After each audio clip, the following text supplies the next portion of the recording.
जब से social media आया है हमारी आदत पड़ चुकी है कि हम कंटेंट को बहुत जल्दी जल्दी कंज्यूम करते हैं।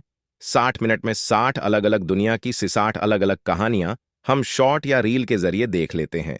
लेकिन प्रॉब्लम यह है कि इस तरह का कंटेंट कंसेंट हमारे सबकॉन्शियस माइंड को पूरी तरह से डैमेज कर देता है और फिर ओसीडी जैसी परेशानियां होती हैं। सबकॉन्शियस माइंड एक बहुत बड़ा डोमेन है और ओसीडी इसमें होने वाली एक छोटी सी प्रॉब्लम है। बड़ी बड़ी परेशानियां जैसे अल्जाइमर भी इसी के थ्रू होते हैं, इसलिए इसे सही रखना आपके लिए बहुत जरूरी है। क्या आपके साथ भी कभी ऐसा हुआ है कि बहुत कोशिश करने के बाद भी आप किसी खास थॉट या डर को अपने मन से दूर नहीं कर पाते?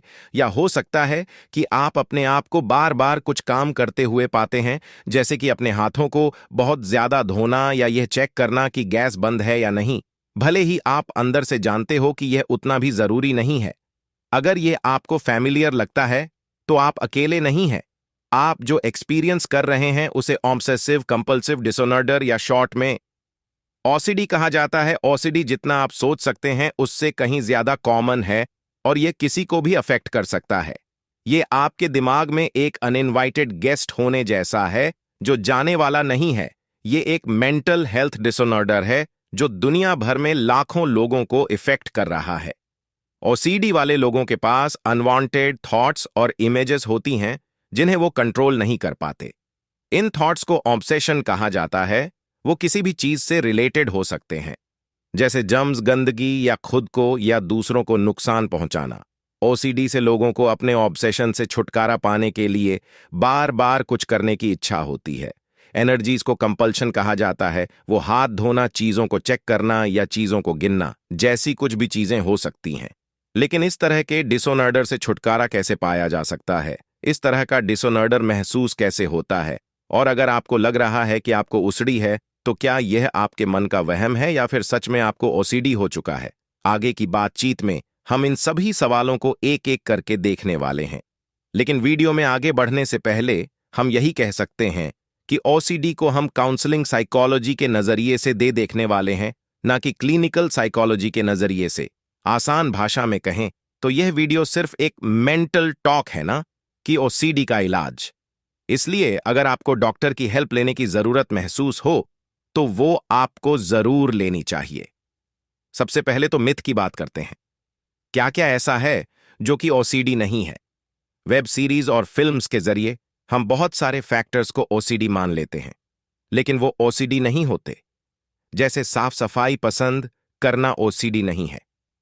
अगर आपको लगता है कि आप अपने आसपास साफ सफाई चाहते हैं तो उसमें कोई बुराई नहीं है। या फिर आप चाहते हैं कि आप रोड की सिर्फ एक ही तरफ चलें, एक ही तरह की टाइल्स पर होते हुए, या घर जाने का सिर्फ एक रास्ता ही आपको पसंद हो, खाने को परोसने का सिर्फ एक ही तरीका पसंद होना, या फिर चीजों को हमेशा सिमेट्री में रखना ओसीडी नहीं है। लेकिन यह सब कुछ ओसीडी बन सकता है कब? जब हम लिमिट को डिसाइड नहीं करते। जैसे घर जाने के 5 रास्ते हैं, आपको एक ही पसंद है तो उसमें कोई प्रॉब्लम नहीं है। लेकिन मान लीजिए कि उसे एक रास्ते पर कोई काम चल रहा है, या मान लीजिए कि उस रास्ते पर किसी ने खतरनाक कुत्ते को छोड़ दिया है और आप फिर भी उसी रास्ते पर जाना चाहते आते हैं। तब वो उसी री है खाना परोसने का कोई एक तरीका जिसमें आप दाल चावल को अलग अलग रख कर खाते हैं, या फिर चावल को फैलाकर उस पर दाल रख कर खाते हैं। दोनों में से एक तरीके को प्रेफर करना गलत नहीं है, लेकिन कोई और दूसरे तरीके से आपको खाना परोस कर दे तो आप अनकंफर्टेबल हो जाएं, तो वो ओसीडी है। ओसीडी और नॉर्मल बिहेवियर में डिफरेंस करना बहुत मुश्किल है। हालांकि अगर आप किसी एक थॉट को बार बार सोचते रहते हैं, आपको हर टाइम बेवजह अपनी जान का खतरा नजर आता है, या फिर आप जरूरत से ज्यादा अलर्ट रहने की कोशिश करते हैं, या आपको हर टाइम ऐसा लगता है कि आप कुछ ऐसा कर देंगे जो सही नहीं होगा, आपके मन में कोई ऐसी बात आती है कि जो आपको पता है कि कहना गलत होगा, और आप लगातार डरे हुए हैं कि कहीं ये बात मेरे मुंह से निकल ना जाए, और आपका डर जितना बढ़ रहा है वो बात आपके मन में उतनी ही बार रिपीट हो रही है। ये सारे सिम्टम्स ओसीडी से जुड़े हुए हैं। हो सकता है आप में से कई लोग इस तरह की सिम्टम्स का सामना कर रहे हो, लेकिन यकीन मानिए ओसीडी मन में बैठा एक दुश्मन जरूर है, लेकिन इसे मन से निकाला जा सकता है। आप अपने आप को हील करते हुए देख सकते हैं, लेकिन किसी भी प्रॉब्लम को खत्म करने के लिए यह जानना काफी जरूरी होता है कि उसकी शुरुआत कैसे हो रही है। किसी भी दूसरे साइकोलॉजिकल डिसऑर्डर की तरह ही ओसीडी भी हमारे सबकॉन्शियस माइंड से जुड़ा हुआ है। अगर आप सबकॉन्शियस माइंड के कॉन्सेप्ट को समझते हैं तो बेहतर है, वरना आसान भाषा में कहा जाए तो यह एक परमानेंट स्टोरेज है जिसमें आपके सारे एक्सपीरियंस, थॉट्स और बिलीफ सेव हो जाते हैं। हालांकि इसमें वही चीजें सेव होती हैं जो कि जरूरी है या जिसे आप जरूरी मानते हैं। दूसरी तरह के थॉट्स टेम्पररी मेमोरी से अलग हो जाते हैं। अब ये ओसीडी से कैसे जुड़ा हुआ है, यह समझने के लिए आप मान लीजिए कि इस स्टोरेज डिवाइस की एक डिस्प्ले भी है। जैसे किसी पुराने शहर के हलवाई की दुकान के बारे में सोचे। आपके मन में जो कुछ भी नजर आया वो डिस्प्ले के जरिए नजर आया। आपका हर तरह का थॉट यहीं से आता है। बहुत ही ज्यादा सिंप्लीफाई करके कहा जाए तो ओसीडी का मतलब है कि वो डिस्प्ले खराब हो चुकी है, यानी कि आप जो देखना चाहते हैं वह आपको नजर नहीं आ रहा है और आप जो देखना नहीं चाहते वो आपको दिखाया जा रहा है। अब इस डिस्प्ले को यह कैसे पता चल रहा है कि आप क्या देखना नहीं चाहते? दरअसल ये कोई और नहीं बल्कि आप ही हैं, और जो भी स्टोरेज में है वो आपके ही थॉट्स हैं। आप अपने थॉट्स को सेव करते टाइम उन्हें मार्क कर देते हैं, जिससे क्या सोचकर अच्छा लगता है, क्या सोचकर बुरा लगता है और क्या हमें नहीं सोचना चाहिए। यह सब कुछ बचपन से चलता हुआ आ रहा है और सब कुछ बचपन से सेव होता जा रहा है। नॉर्मल लोग अपने इन थॉट्स को वैसे ही देखते हैं जैसे कि कोई और थॉट्स। आसान भाषा में कहें तो मरने का थॉट उन्हें भी परेशान करता है, लेकिन वह खुद को इतना नहीं डराते कि वह हर टाइम इसी के बारे में सोचते रहे। अब यह हद से ज्यादा डर पैदा कैसे होता है? वह होता है एक्सपीरियंस से। ऐसे एक्सपीरियंस जिसमें आपके कॉन्फिडेंस को तोड़ा मरोड़ा गया हो, या फिर आपके ऐसे एक्सपीरियंस जहां आपने अपनी जरूरतों को ज्यादा से ज्यादा दबाया हो। अब यह किसी भी तरह की जरूरत हो सकती है, और कई बार यह भी होता है कि हमारे 1 पर एक्सपीरियंस गलत होते हैं और हम उन्हें 100% की तरह ही देखते हैं। तो ये थे साइकोलॉजिकल कारण। इनके अलावा ओसीडी होने के फिजिकल कारण भी है। जैसे कई बार आपने ये नोटिस किया होगा कि ज्यादा भूख लगने पर आपके सोचने समझने की क्षमता अचानक से कमजोर होने लगती है। ओसीडी बॉडी के अलग अलग न्यूट्रिएंट से भी जुड़ा हुआ है, लेकिन अगर प्रोपोर्शन निकालें तो इस प्रॉब्लम का ज्यादातर हिस्सा सबकॉन्शियस से ही जुड़ा हुआ है। जिसका मतलब यह है कि अगर हम इसे सुलझाना है तो सबकॉन्शियस को ठीक करना होगा, क्योंकि जब डिस्प्ले सही हो जाएगा तो थॉट्स वही आएंगे जो आने चाहिए। अब डिस्प्ले में प्रॉब्लम क्या है ये आप समझ चुके हैं। अब प्रॉब्लम शुरू कैसे होती है ये भी आप समझ चुके हैं। इस प्रॉब्लम को ठीक कैसे करना है ये जानने से पहले आइए ये समझ लेते हैं कि ये प्रॉब्लम बढ़ती कैसे है। The law of reverse effect by doctor Joseph Murphy OCD एक ऐसी प्रॉब्लम है जिसको आप जितना इग्नोर करेंगे ये उतनी ज्यादा बढ़ती जाएगी। फिजिकल बीमारियां और मेंटल ट्रामा का एक सेक्शन ऐसा है जो कि टाइम के साथ खुद को हील कर लेता है, लेकिन ओसीडी टाइम के साथ बढ़ती चली जाती है। ऐसा इसलिए क्योंकि हमें लगता है कि हमारा दिमाग हमारी अथॉरिटी में है और हम इससे जो चाहे वो करवा सकते हैं, और फिर जब यह वैसा नहीं करता तो हम इससे लड़ना शुरू कर देते हैं। अगर आप इसे महसूस करना चाहते हैं तो अपनी आंखें बंद करिए और अपने मन में एक ईंटों की बनी पट्टी के बारे में सोचे, जिसमें एक एक ईंट को चौड़ाई की तरफ से उठाया गया है। ये कम से कम 2 मीटर लंबी है और उसके बाद दाईं तरफ मुड़कर 2 मीटर और आगे बढ़ जाती है, एक एल के शेप में। अब आप इस पर खुद को चलते हुए इमेजिन करिए। जमीन पर पड़ी हुई इस पट्टी पर बिना पैरों को ईंट से हटाए आप चल पा रहे होंगे, लेकिन अब इमेजिन कीजिए कि इस पट्टी को ऊंचाई पर रख दिया गया है और आप इस पर चलने की कोशिश कर रहे हैं। लेकिन यह कि आप जितनी बार चलने की कोशिश कर रहे हैं गिर जा रहे हैं। ऐसा क्यों नहीं हो पा रहा है कि आप चलने की कोशिश भी करें और चलने भी अलगा? इसलिए क्योंकि आपकी इमेजिनेशन और कैपेबिलिटीज सबकॉन्शियस माइंड में एक दूसरे के साथ सिंक नहीं है। मतलब आपके सबकॉन्शियस को पता है कि ऐसे किसी भी पतली सी ईंट की लाइन पर आप चल नहीं पाएंगे, इसलिए आप नोटिस करेंगे कि आप जितनी तेजी से मन में चलने की कोशिश करेंगे आप उतनी ही तेजी से गिरेंगे। यह होता है लॉ ऑफ ईवर्स के कारण, जो कि यह बताता है कि अगर आपके मन को यकीन नहीं होगा तो आप चाहे कुछ भी कर लें। आप उस काम को पूरा नहीं कर सकते। अब ये ओसीडी से कैसे जुड़ा हुआ है? दरअसल ओसीडी के शुरुआत में जब कई बार हम एक की थॉट में फंस जाते हैं या फिर एक ही तरह का ट्रामा हमें परेशान करने लगता है, उस टाइम हम इस लॉ ऑफ ईवर्स का यूज करते हैं। हम इन थॉट्स या इन इमोशंस को इतनी तेजी से पुश करते हैं कि सबकॉन्शियस माइंड में मार्क हो जाता है कि इन थॉट्स से इमोशंस को बिल्कुल भी नहीं हटाना है। आप उसकी बजाय यह कर सकते हैं कि खुद को उन थॉट्स को सोचने दें। Power of your subconscious mind में दी गई लॉ ऑफ यूनिवर्स की थ्योरी सीधे सीधे यह बताती है कि आपका मन एक नदी की तरह है जिसे आपको बहने देना चाहिए। आपको कुछ भी बहता हुआ नजर आए, आपको यह नहीं सोचना चाहिए कि वह क्यों बह रहा है। आप इसे डायरेक्शन दे सकते हैं, लेकिन अगर आपने इससे ही लड़ना शुरू कर दिया तो यह ऐसी हालत में पहुंच जाएगा जहां से इसे हील नहीं किया जा सकता। अगर आप डिस्कशन के इस हिस्से तक आ चुके हैं तो आपको उस सीडी और सबकॉन्शियस माइंड के बारे में बहुत कुछ पता चल चुका है, जिसका मतलब है कि आप उस हालत में तो नहीं पहुंचेंगे, लेकिन उसके लिए आपको हीलिंग के इन तरीकों को अपनाना होगा। तो वो तरीके कौन से हैं? आइए इन्हें जानते हैं। सबकॉन्शियस माइंड एक बहुत बड़ा डोमेन है और ओसीडी इसमें होने वाली एक छोटी सी प्रॉब्लम है, बड़ी बड़ी परेशानी। जैसे अल्जाइमर भी इसी के थ्रू होते हैं, इसलिए इसे सही रखना आपके लिए बहुत जरूरी है।